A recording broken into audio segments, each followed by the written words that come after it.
Good morning. It's Thursday, October 30th, 2014. This is Tech Talk Today, episode 83. It is a fall morning. And I was driving in this morning. I said to myself, don't accept it, Chris. Don't accept it. It's going to be nice out. Don't let it. Nope.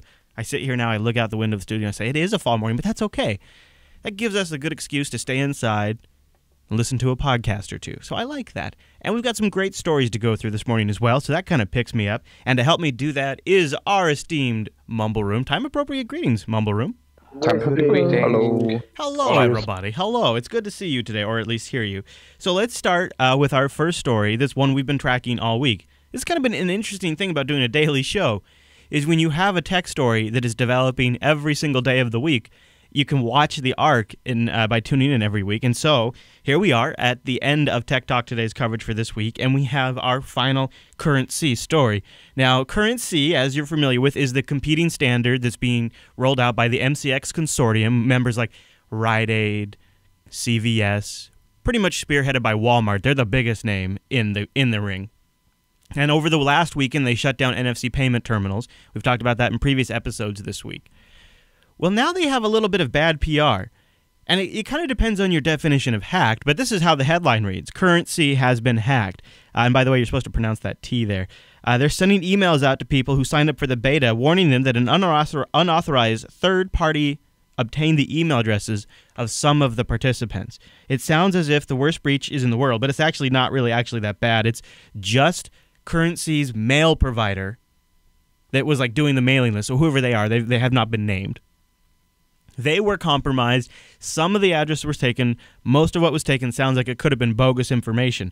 But it is definitely a major bad PR situation for a already struggling system.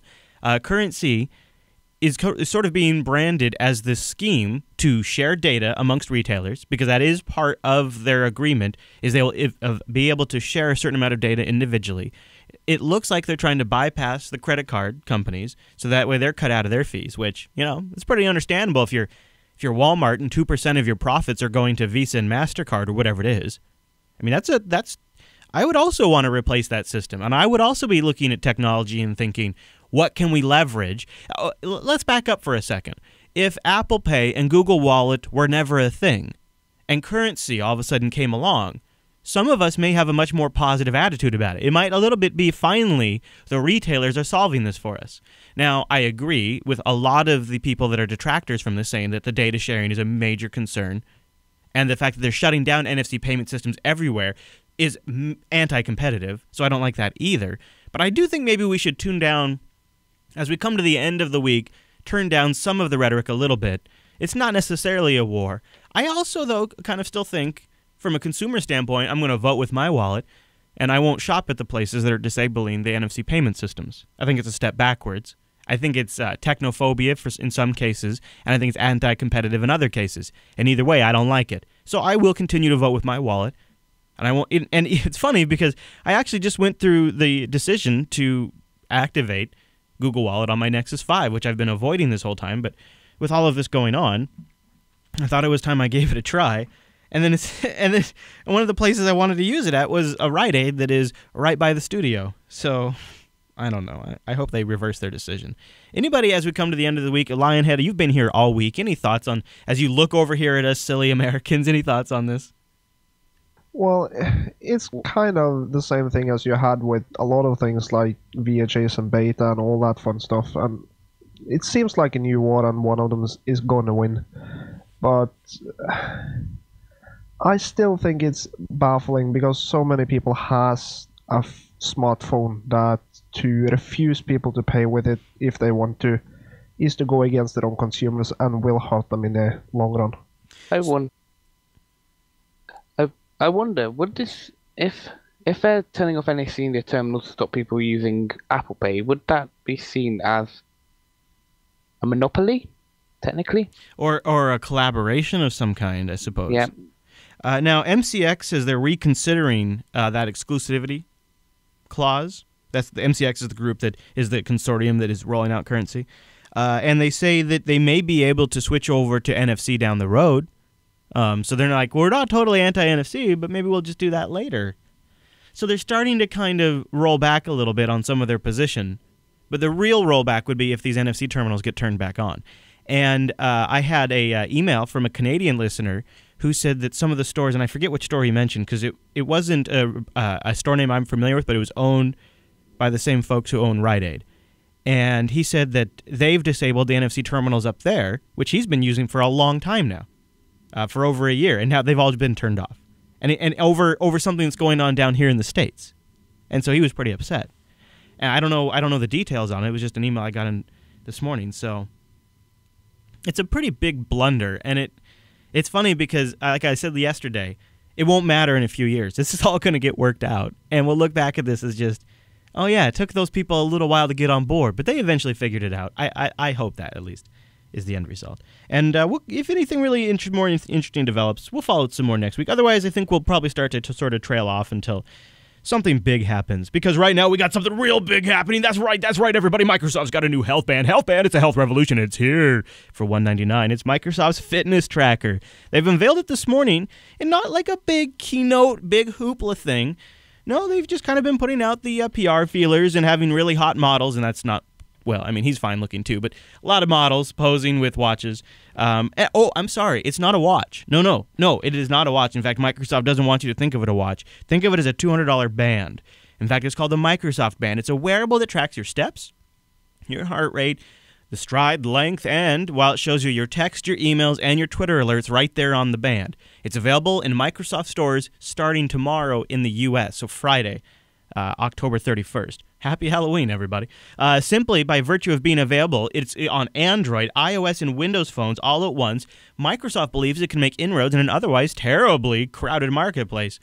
Now, they say Health will work with Android Wear watches, Android phones, and the iPhone 6's motion processor to automatically collect the data from all three of those sources and bring it all together.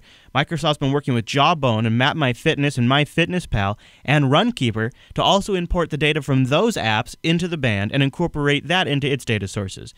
Microsoft's take on this band, so they say, is sort of like their Nexus approach. They want other people to sort of build this. In fact, Microsoft is willing to license not just the software that's on it and the specs to the band, but they're even licensing 10 individual sensor modules that they've developed so others can build different ways around it. And guess what? We got a little bit of a video. Microsoft's pretty excited, so let's watch a little bit of this, and then we'll talk about the band. Life is made up of moments. How many do we miss? Tied to our desks, looking down at our phones, plugged in. We call them moments because they don't last, and we don't know their value until they're gone. So make the most of every moment. The ones that make you smile, make you proud.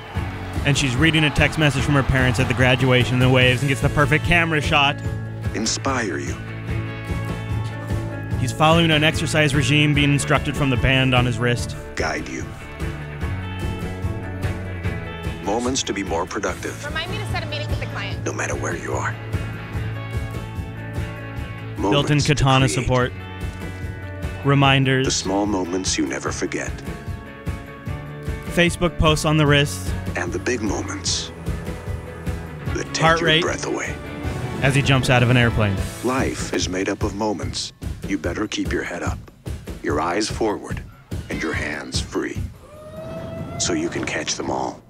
Introducing the Smart Band from Microsoft for people who want to live healthier, Touchscreen. be more productive, and stay connected with the people and moments that matter most. Microsoft Band. Leave your phone in your pocket and miss nothing. All right, so that's the Microsoft Band. Now, initially, what grated against me is the marketing of, once again, Microsoft is selling the lack of functionality as a feature and saying, This will free you from all of these distractions. This will prevent you from looking down at your screen. This is going to free you up so you can notice the world and be present in the moment, which is something that we all have gnawing at us. I need to be more present. I need to stop looking at these screens. But in reality, this is a device to make you look at a screen so that way you can even be more hyper notified of every single tweet, every single Facebook post, every single reminder that'll be vibrating your wrist, right? So I hate that message. But other than that, what do you guys think? It's interesting how this is like, I'm not sure if how true this statement I'm about to say is, but this is like one of the first smartwatches that is said to work on nearly every platform as soon as it comes out. Right. In fact, that seems to be their biggest advantage, is they're willing to integrate with all of these different data sources, including the built-in motion tracking sensors in the different smartphones, to aggregate it all. And so this is kind of interesting because this has been the big problem, is these watches so far are very platform specific. Their battery life is generally underwhelming, and their price is, well, this isn't super competitive, but it's kind of there. And think about it more, okay, let's stop thinking of it as a smartwatch. Let's think of it as the Fitbit Flex, for example, or the new Fitbits that were announced. Now, if you think about it as in terms of a Fitbit, this is actually extremely competitive, I think. I think there is even more to it. Go ahead. Because it's one of those things that Microsoft, I think, in here is doing the right thing. Because when you look at what Microsoft tries to be, is they try to be the platform where developers come and then be creative on it. That's at least their goal, so they can have dominance on the market. And by having a simple device that doesn't have everything, gives developers an opportunity to be the stars of the platform, and that attracts developers, contrary to the other platforms where the company that is making the hardware and the device is the star. It's an interesting idea. That's definitely true on Android and iOS. So what do you think of their Nexus style approach here, where they're willing to license out sensors and essentially do a ton of, it's almost like what NVIDIA does, where they almost hand some of the OEMs in a complete kit and then they just brand it. And then this would allow multiple different companies to sell platform agnostic bands, I guess. And I think Microsoft could have really gone. What I was expecting from Microsoft was the Moto 360 running Metro. Because that's just what Microsoft has always done. They've always put entire computers in these things.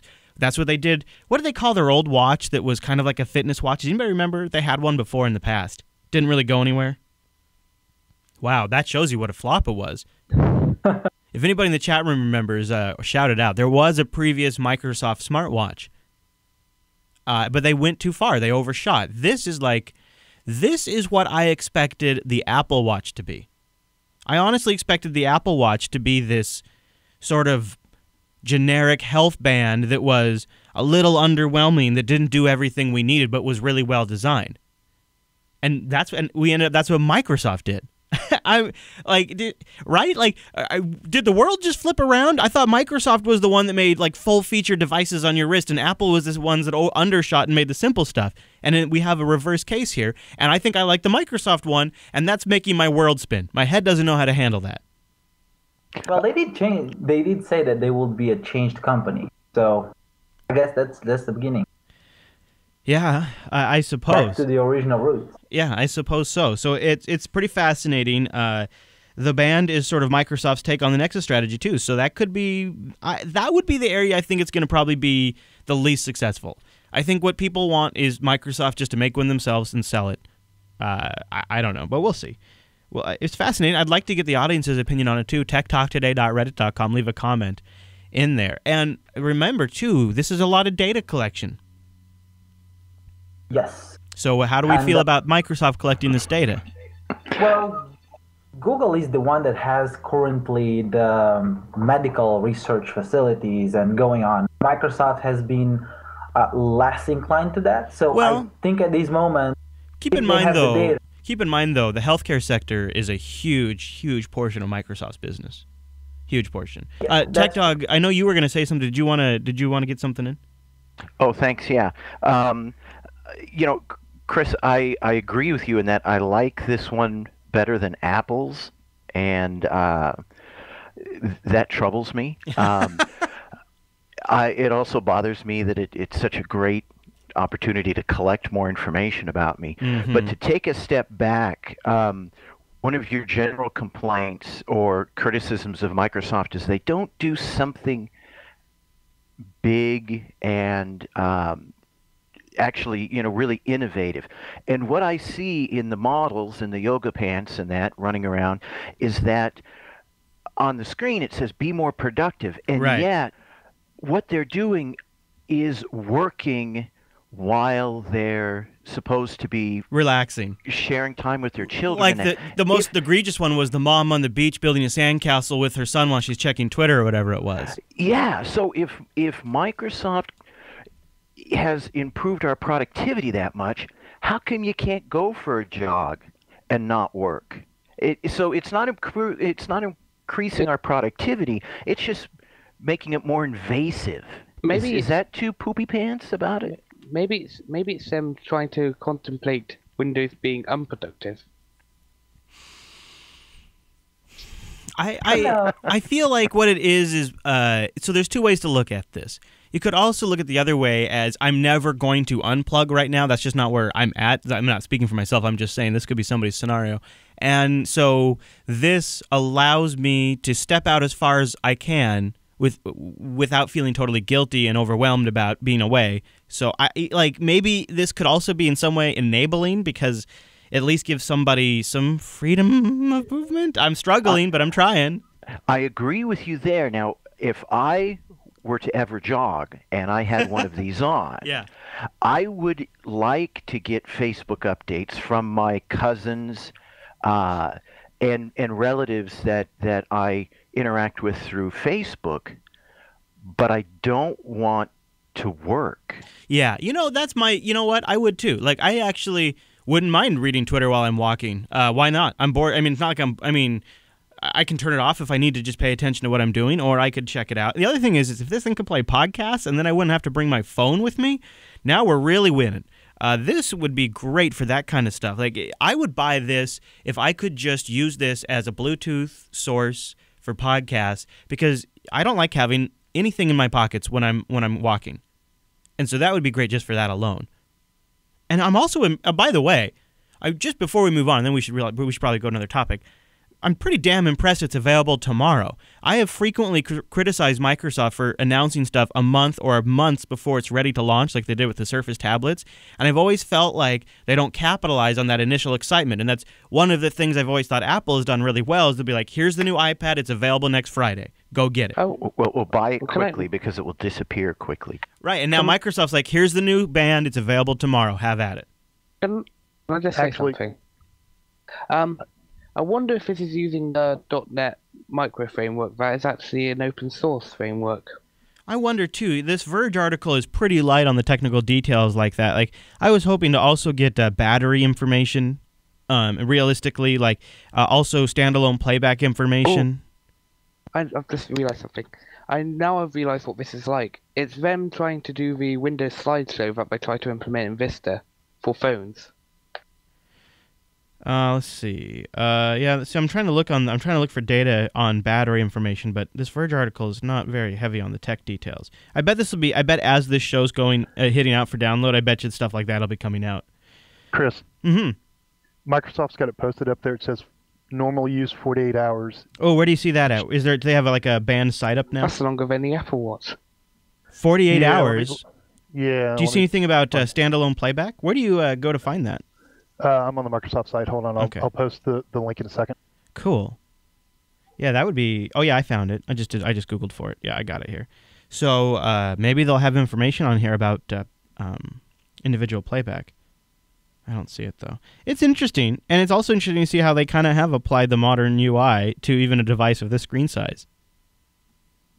This is definitely, without a doubt, I'm still not convinced, but this is absolutely the most modern Microsoft. This is the most interesting I think we've seen from Microsoft. Just everything they're doing in general. Unfortunately, they also just did another large round of layoffs yesterday. But in terms of just fascinating what they're working on, they've definitely never been more interesting for a long time. but I'm not seeing anything about. Okay, so they have the Kanata or whatever their Kanatra. What is their Cortana? That's right. Yeah, from Halo. And Cortana is actually something that makes it more appealing because, comparatively speaking, Cortana seems that to bring something new to the table comparatively to the other. Okay, but so was somebody a UV monitor so you can get the, geez, it has a UV monitor on it so you can get the UV index. That's kind of awesome. Built-in GPS?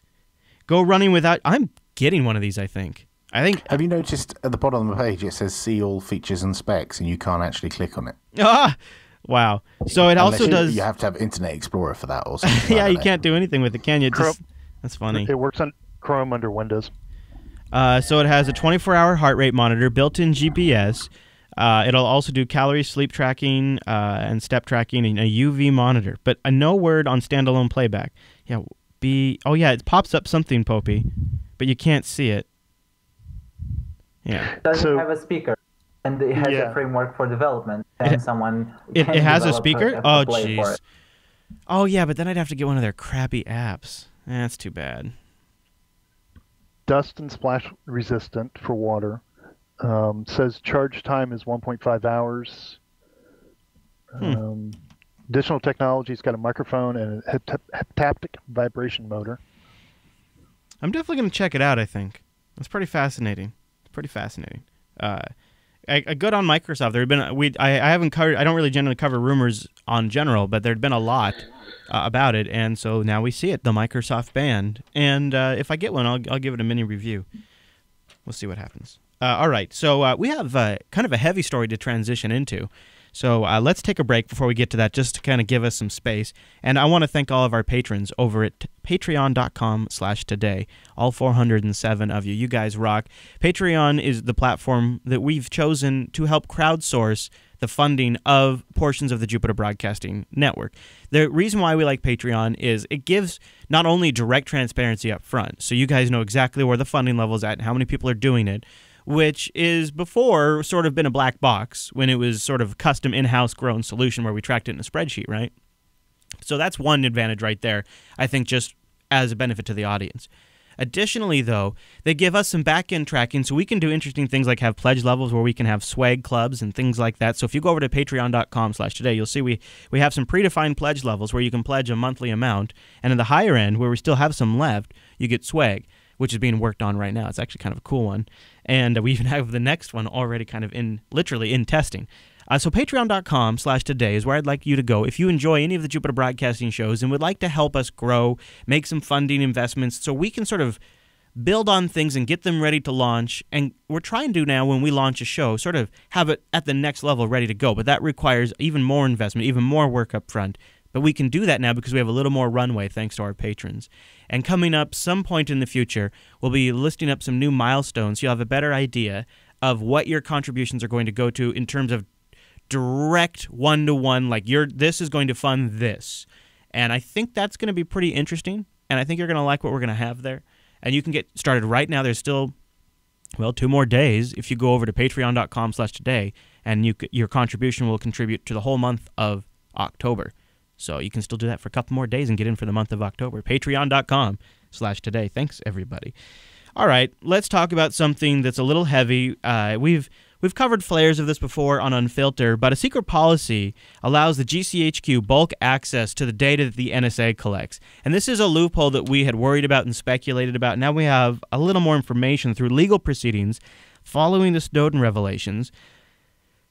The Liberty UK have succeeded in forcing the GCHQ to reveal secret internal policies allowing Britain's intelligence service to receive unlimited bulk intelligence from the NSA and other foreign agencies, and to keep this data on a massive searchable database without any warrants required to access it. So you would have to figure the NSA could call them up and go, yeah, hey, Henry, could you do me a search? Apparently, British intelligence agencies can trawl through foreign intelligence material without any meaningful restrictions and keep copies of both content and metadata for up to 2 years. There's also a mention of data being obtained through U.S. corporate partnerships. According to Liberty, this release raises serious doubts about oversight of the UK Intelligence Security Committee and the reassurance that in every case where the GCHQ sought information from the U.S., a warrant was signed by a minister and was in place. Now, Eric King, the Deputy Director of Privacy International said, and this is a quote, "We now know that data from any call, internet search, or website you have visited over the past 2 years could be stored in a GCHQ database and analyzed at will, all without a warrant to collect it in the first place. It is outrageous that the government thinks mass surveillance, justified by secret arrangements that allow for vast and unrestrained recipients and analysis of foreign intelligence material is lawful. This is completely unacceptable and makes clear how little transparency and accountability exist within the British intelligence community." End quote. Kind of outrageous because we really have no idea. They could be using it entirely lawful. It's doubtful, though.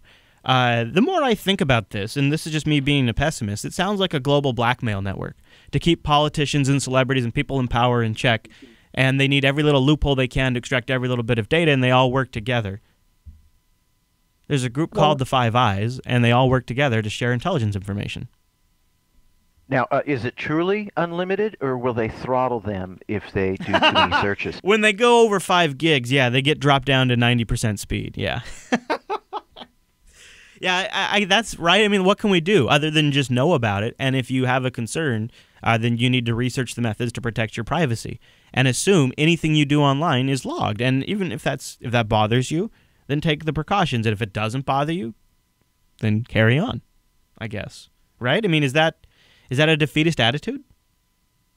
No, that's a perfectly valid attitude. But on the other hand, I also like to say that when we go and look, the inverse is also happening. It's not just a one-direction partnership, I guess. Otherwise, it wouldn't be useful for NSA. And when you have that kind of cooperation going on, assuming that the US did the legal requirements to get the data there in the first place, the British intelligence getting access in a shared partnership will be okay because it right. Like assuming the collection was USA. legal to begin with, right? Yes. Right. Yeah. And in terms of legislation, UK legislation actually has what they do more clear. I would say, at least from a citizen just direct reading of the legislation, more clear when they connect and how they connect. They actually have that data. Now, if it's the actual implementation, I don't know. That's details I don't have. I feel like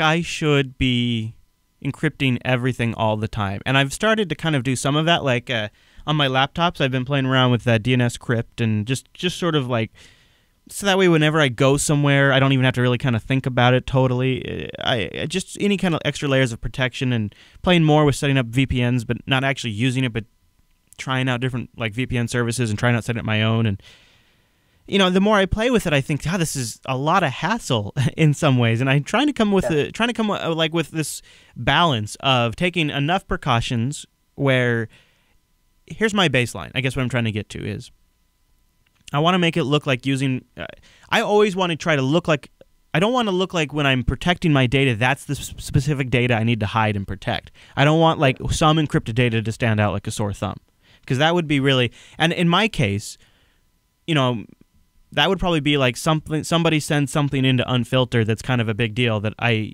need to keep private. And so I don't want just that stuff to be the because then that's just like a red flag. Look at this. So I want to I'm trying to encrypt more emails just for the sake of encrypting and signing and use DNS crypt and things like that. But I don't want to overdo it either. So it's this weird place. And I experiment with stuff, but I don't know if I'm the only one doing this, but it feels like things have changed. Like I still think about it more than I feel like I should have to.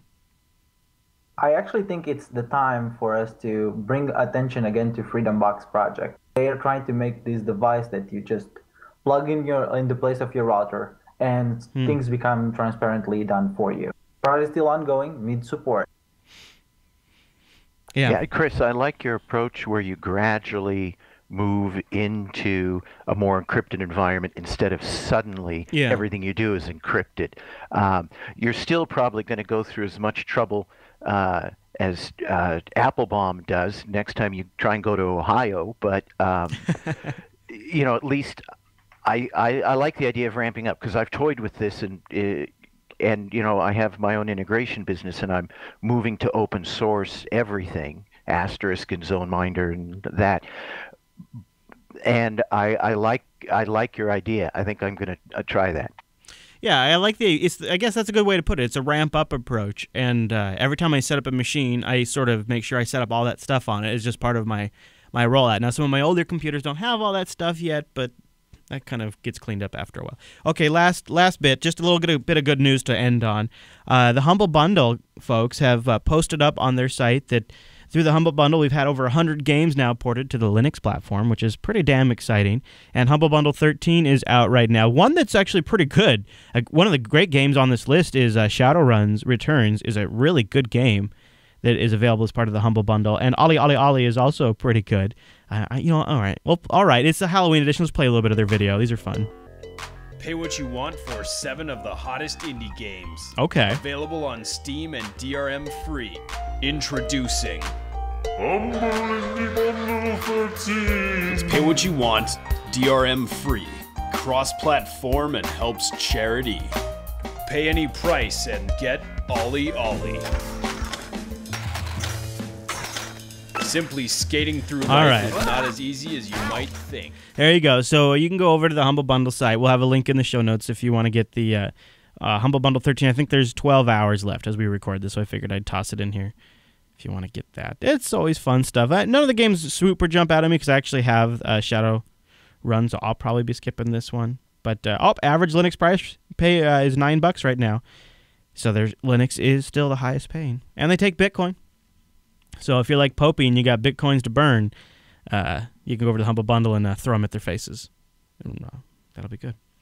Okay, there we go. So everybody go out and buy your Microsoft Band and tell me how you like it. Oh, 12 days? Oh, sorry, I just glanced at it. Chat room says it's 12 days.